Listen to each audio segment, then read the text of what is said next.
So there we go. We're in Psalm 110 today. Psalm 110, 7 verses long, pretty short little psalm there, but it's packed full with a lot of.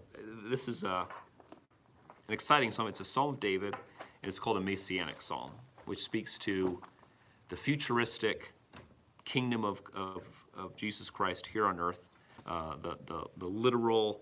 He's here reigning on earth, dwelling in the millennial reign. That's what classifies it as a messianic psalm. And there's 6 different sections within this psalm that I'm labeling, and it's speaking of kind of progressively Jesus Christ getting the authority, giving the power to begin this futuristic reign. And so I'll read these 7 verses, and then we'll kind of break them down here. It says, this is Psalm 110, starting in verse 1. The Lord said unto my Lord, sit thou at my right hand until I make thy enemies thy footstool. The Lord shall send the rod of thy strength out of Zion. Rule thou in the midst of thy enemies. Verse 3, thy people shall be willing in the day of thy power, in the beauties of holiness. From the womb of the morning thou hast the dew of thy youth. The Lord hath sworn and will not repent. Thou art a priest forever after the order of Melchizedek. The Lord is at thy right hand. The Lord at thy right hand shall strike through kings in the day of his wrath. He shall judge among the heathen. He shall fill the places with the dead bodies. He shall wound the heads over many countries. He shall drink of the brook in the way. Therefore he will lift up the head. So the first verse is really neat. It's actually one of the most quoted verse in the New Testament, or Old Testament verse that's quoted in the New Testament. We see all the time. We see Paul doing this. We see Jesus Christ actually referring to this verse. And in my Bible, and it should be in yours as well. Since this is coming from, it's a Hebrew translation thing, that it says, the Lord said unto my Lord. So the first Lord should be all caps, L-O-R-D, all caps.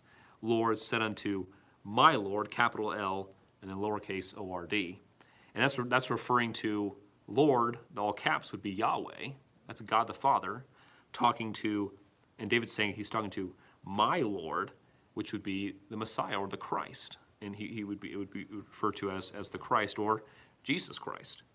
And he's saying that, so God the Father is talking to his Son, Jesus Christ, sit at my right hand until I've made your enemies your footstool. And there's several passages speak to this in the New Testament, but in Matthew 22, and you don't necessarily turn there, but I can read those here. Matthew 22, Jesus refers to this, and he's alluding to himself, but he uses this as a teaching point to some Pharisees that are questioning him, trying to catch him up in some trying to get him in trouble. But Jesus obviously knows their heart, and he throws a question back at them. So that's Matthew 22, starting in verse 41, near the very end of the chapter, 41 through 46. It says, while the Pharisees were gathered together, Jesus asked them, saying, what think ye of Christ? Whose son is he? They said unto him, the son of David. He saith unto them, how then doth David in spirit call him Lord, saying, the Lord said unto my Lord, sit thou on my right hand till I make thy enemies thy footstool. We just read that. That's Psalm 110. If David then called him Lord, how is he his son? And no man was able to answer him a word. Neither durst any man from that day forth ask him any more questions. So there's Jesus referring, in a sense, saying that's me. That's referring to himself. And so he says, how, where's the Christ supposed to come from? What's the royal line he's coming from? Well, he's coming through the royal line of David. We learned that during Christmas time, that Joseph was of that royal line. That's what his earthly father was. It was there for a reason. So he said, well, then how can David, if David's the great grandfather, in a sense superior to him in the genealogy sense, how could David then refer to Jesus Christ as Lord? And obviously, the the Pharisees were confused by that. They didn't want to even go down that road because it was like we don't want to mess with who this Christ could be, because they knew he was supposed to come, but it was very iffy about who he's supposed to be and what he was supposed to look like, and so they were already having issues with Jesus claiming to be him, and so they were kind of just saying, we're not even going to touch that with a 10-foot pole. They didn't want to anywhere near it. But that's another neat reference there. And there's one in 1 Corinthians, there's some in Hebrews. It's quoted many, many times where Paul refers to it or Jesus refers to it, that this is speaking of Jesus Christ, the Lord, Yahweh, God the Father, saying, I'm now giving you authority. And Jesus actually says, after he rises from the dead, one of the conversations he has with his disciples is, all power has been given unto me. Now that I'm the Redeemer of the world, I've bought the world with my blood. For the first time, he has given these labels of Redeemer, head of the church, King of the world. These references, these titles, that not saying that Jesus was never not God or never had authority in that way, but Jesus was given those titles because he was now the Redeemer of the world, and he would sit beside his Father, sit at the right hand of his Father in heaven, at that place of authority, and not yet, not completely, are all his enemies made his footstool. That superiority of all his enemies being vanquished hasn't happened yet. That is something for Jesus, and we're all looking forward to that, of him coming down and having earthly reign here on earth. So that first verse, I label this as Jesus Christ given authority. This would have occurred right after he came back from the dead. He was in heaven, and God gave him that authority of, you are now not just the head of the church, you are the Lord. And in verse 2, we see him given power. Given power in verse 2. The Lord shall send the rod of thy strength out of Zion. So we have the all in caps Lord again there in verse 2, referring to God the Father. He will send the rod of your strength out of Zion. Rule thou in the midst of thy enemies. Zion would be a reference to Jerusalem. Okay, and we know Jerusalem from other Psalms we looked at is very important to Jesus. That's where he's going to rule during the millennial reign. That is a very important city for him. That was where David was told to make the capital of Israel, and so Jerusalem's a big, important city, and it's going to be in the future as well. But this rod of thy strength, what is the strength of God? And one study I was looking at here was really interesting. Romans 1:16, the power of God. What is the power of God? The gospel. I'm not ashamed of the gospel of Christ, for it is the power of God. The rod of thy strength going out from Jerusalem. What is that going to be? And it's neat. I don't think it's a far stretch doctrinally to believe this, that it's going to be the gospel. The power of the gospel is what's going to just flourish during this millennial reign of Jesus Christ. Today we have it. We get it right now and get to experience it and get saved by it and enjoy it and share it with other people. But it's going to be something that's just going to flow out, and there's nothing going to be that's going to inhibit it during that millennial reign, during that earthly reign of Christ. We're going to get to be here and see a completely changed world and the sin nature squelched in nature itself. There's just going to be so many blessings going on. But probably the most important thing of all is the gospel will be freely shared, freely published everywhere. And so that is, in a sense, I believe, at least part of the strength of the Lord going out from Jerusalem will be the gospel itself. Rule thou in the midst of thy enemies. I think the people that will be here on earth during that time will, at the very least, be submissive to God. Whether they are totally saved or not, I think many of them will be saved. But they will definitely not be there they're not interested in uprising with Satan anytime soon.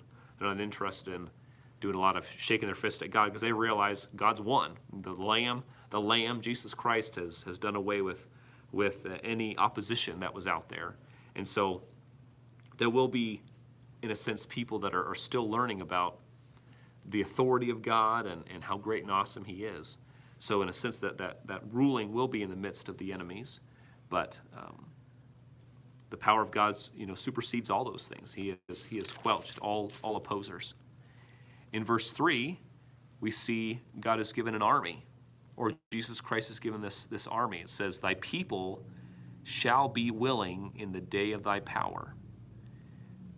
The people of Israel, the Jews, okay, they have never been willing. And I think this is a neat way of describing it here in verse 3. If we know the history of Israel, they've been pretty lackadaisical about being faithful to God, unfortunately. They've have history of seeing God do amazing miracles. They've had good kings. They've had bad kings. They've had ups and downs. They've had times of just great revival and then crashing down into idolatry and immorality again. And so to say that God's people will be willing in that day says a lot. Israel will finally come to a place of saying, you know what, we've totally missed it. we have ignored this person, Jesus Christ, for too long. He is the Messiah. He was the Messiah. He has come. He has saved us. We're ready to come back to him. And so whether this is referring just to Jews or not, this is this group of faithful and willing and saved Israelites or saved Jews is going to be a neat group there in the millennial kingdom. It says, in the beautiness of holiness from the womb of the morning. Just referring to their spiritual holiness. They'll be pure. They'll have a desire with a pure heart to go forward and serve. And the womb of the morning, some people are morning people, and they love that because it's early in the morning. It's the start of the day. Everything is fresh. It's a brand new day. There's nothing, hopefully you've had a good night's rest. Everything is brighter. Everything is better. And the womb of the morning speaks to the birth of a new day, the birth of the morning. And so you have these new saved, excited Jews.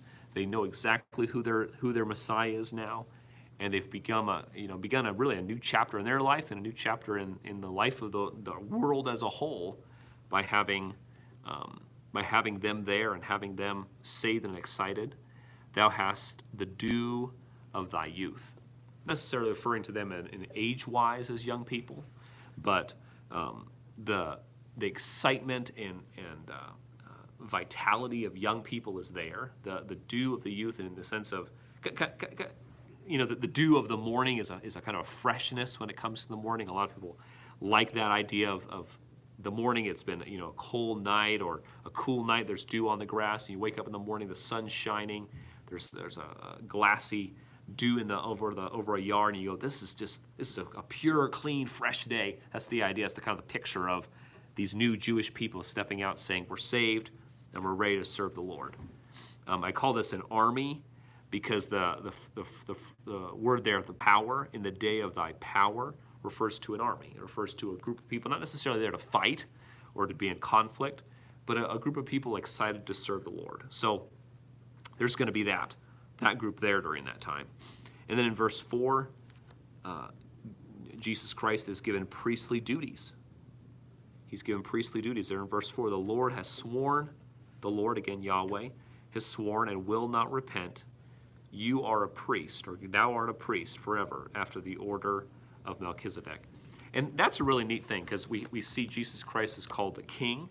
He's referred to as a prince, the Prince of Peace. We see him as a royalty line. He's given the throne of David. All that's there, okay? But he's also a priest.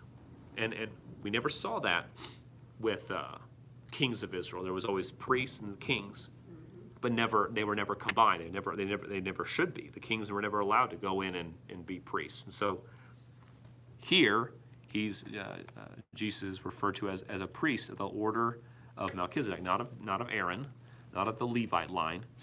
And I'll refer to here in Genesis 14:18. It speaks of Melchizedek there. Genesis 14:18. And there's a lot of questions and confusions. It's kind of interesting of who this Melchizedek guy was, because Jesus is a priest after that order. But Genesis 14:18. It must be the wind coming through, yeah.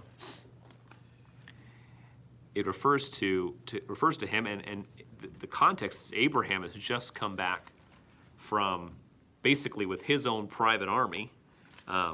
He has come in and helped the kings of Sodom to take back what another group of kings had stolen from them, and he went over there basically to get his nephew Lot back and his family.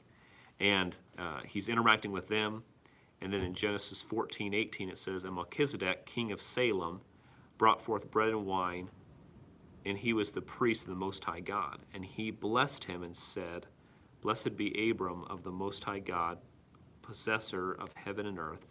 And blessed be the Most High God, which has delivered thy enemies into thy hand. And he gave him tithes of all. And then it goes on to his interaction with the king of Sodom. But so who was this guy? You know, what's interesting is what's not there, is what a lot of people have noted, is that you hear this man, Melchizedek, king of Salem, and there's no genealogy about him. There's no reference of all of who his dad was or what his family line was. Salem was a reference to an earlier name to Jerusalem, so that's significant. Okay, a king of Salem, and then he is referred to as a priest of the Most High God, which isn't necessarily, you know, a big difference, but priests were never, especially in Aaron's and the Levite line, were never necessarily called priests of the Most High God. That's an almost an upgrade in a sense. They were priests of God or priests of the Lord, but never priests of the Most High God. And so some people think, and I would lean toward this man Melchizedek wasn't a normal man, that he was not a flesh and blood man like me or a person like Aaron or Levi was. He was, in fancy terms, he was a Christophany, or a pre-incarnate Christ. Christ came to earth not in complete human form like Jesus was, but he came as a symbol of a picture of Christ to come. He was most likely that when he came and interacted with Abraham and told him, you know, Sarah's going to have a baby. That man and two other angels came, and one of them was God, it says. That would have been a similar case where Jesus comes pre-Jesus, but not in complete human flesh, not born as a child like he was during Christmas time. But I think that's who this Melchizedek was. And he doesn't have a father, he doesn't have a lineage to trace back to. But Jesus Christ was of that priest line because he had the right to do that. He had in the book of Hebrews, gives lots of examples of why Jesus is a better high priest than we could ever expect, just because he was not caught up in sin like a priest would, you know, on earth. Abraham or Aaron and Levi, of that whole line, they had issues with sin. There was priests. We looked at the examples of Eli and his sons. They got caught up in immorality. Jesus Christ doesn't have those issues. He doesn't struggle with sin, but yet he was a man and knows our struggles like a man, which is neat. So you have a priest without sin, and yet a priest that still knows temptation. He knows the struggles we face, and he's a compassionate priest. There's lots of examples given there in Hebrews, but Jesus is a priest, and we can be comforted of this order of Melchizedek, which is a totally separate line than the Levites ever were. But I believe it was Jesus Christ who was that man Melchizedek. And then we see in verses 5 and 6, Jesus Christ is given victory. The Lord, and that's speaking to now the person of Christ himself, the Lord at thy right hand shall strike through the kings in the day of his wrath. And we've read this before, but in Revelation 19:11 through 21, I'll just mention that reference. Revelation 19:11 through 21 speaks to, it refers to the time when Jesus comes through on his white horse, breaking through the clouds, coming to not just rapture the church at this point, but coming to actually set foot on earth to begin his millennial reign. We're following him behind on our white horses. We get to come along behind him, which is a neat deal. And in Revelation 19, it refers to he comes down, the enemies of the Lamb, the kings of the world gather together. The Antichrist is there along with his prophet, and they say, hey, let's do this. We're getting together. We're gonna defeat the Lamb once and for all. We got everyone together, and it just says it's over. The battle's over. It doesn't last very long. It's over. The Lamb comes in and destroys those who would stand against him.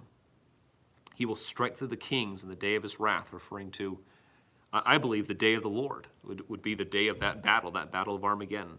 He will judge among the heathen, fill the places with dead bodies. We know based on Revelation 19, there's going to be a lot of carnage. There's going to be a lot of destruction during that time. Those who who would dare to stand against the power of the Lamb will be, unfortunately, be killed. There will be a lot of destruction at that time. In Revelation 19 refers to blood and bodies and vultures and wild animals coming in to eat afterward, and it's just horrific to think about it. But that's the Battle of Armageddon. That's the results that will happen from those who fight against Christ coming to dwell here on earth, to reign here physically. He will wound the heads over many countries. That will happen. That's a pretty clear prophecy in Revelation 19. Tells us that's exactly how it's going to happen. And so we can look forward to that in a sense of it will come true, whether it's something that, I mean, these leaders have denied God over and over again. We see leaders today doing the same thing. We don't know if it's going to be the same leaders or not, but there's leaders today that deny the existence of God and have no desire to honor and respect the authority of Jesus Christ. And so would they be willing to come and fight against God, or see that as a world we need to come together and destroy the Lamb and what he stands for? They could be that arrogant. And so we see in 5 and 6 of Psalm 110 that the Lord will do quick work of them, and there will be a lot of destruction. And finally, in verse 7, we see that Jesus Christ, the Lord, the Messiah, will be given rest. In verse 7, he will be given rest. So in verses 5 and 6, he was given victory. And in verse 7, he is given rest. He shall drink of the brook in the way. Therefore shall he lift up the head. And this is a beautiful kind of way of capping off this psalm, because it pictures a warrior, in a sense, a warrior or a soldier coming in, the battle is over, and he can finally stop to drink. And the idea of him stopping to drink at a brook, and then later in the end of the verse it says he will lift up his head. He's going down to bend down to drink. It's not a desperate, I gotta just quickly throw some water in my mouth and keep going. It's I can just stop, I can relax, it's over. The battle's over, the fight is over, the acts of judgment are over.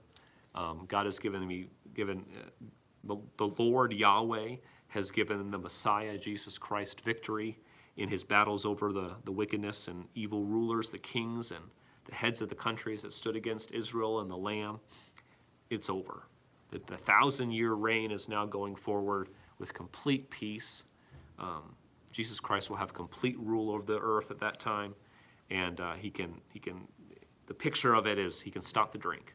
He can drink of the brook in the way and to lift up his head, look around, it's over. The battle's over. And that's kind of a nice way to a refreshing end of Jesus Christ's messianic rule, beginning at that point than anything else. And so we can be confident Jesus Christ will return victoriously. And the steps, those 6 kind of progressive steps of he's given authority, he's given power, he's given that army, he's given that group of excited, healthy, vibrant Jews, Israelites, that for the first time ever, that entire nation, at least those who have survived and reached that point, are completely willing to accept Jesus Christ for who he is, which has never happened before, and that's wonderful. And he's given his priestly duties, which will continue on during that time. He's given victory, and finally ending in rest. So, a short song, but really, really full of a lot of good connections to the New Testament, references to the Old Testament of characters we've heard of before. So neat stuff there.